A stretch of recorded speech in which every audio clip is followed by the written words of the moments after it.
हरान। जपत जपत यहाँ कनम बाबा भोगेलौं हरान। बाबा आहा शरण में एलौं,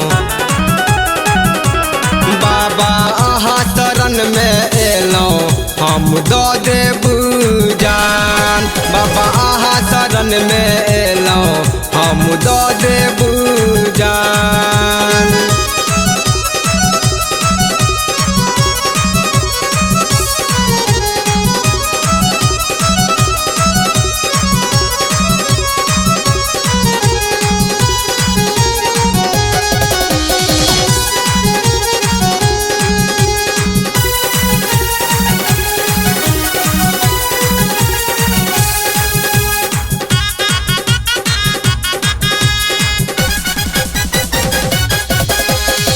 कामर लक हो गेलौं दरबारियो, खोलू बाबा है अपन के बारियो।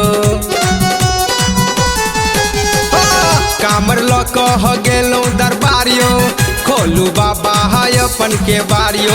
अर्जी सुनियो बाबा निकलै है हमरो प्राण।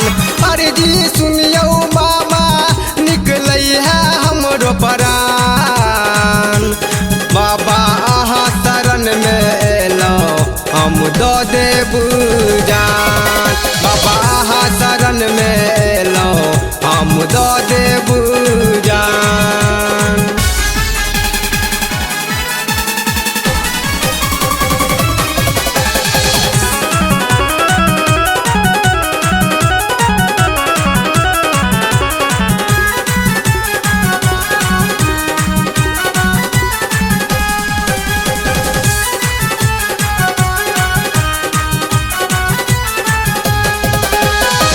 राइटर देवनंदन दुख में पड़ल अछि, दर्शन बिना बाबा भूख से मरै अछि।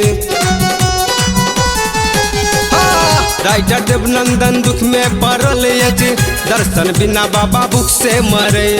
विनती सुनियो बाबा निकलै है हमरो प्राण। विनती सुनियो बाबा निकलै है हमरो प्राण।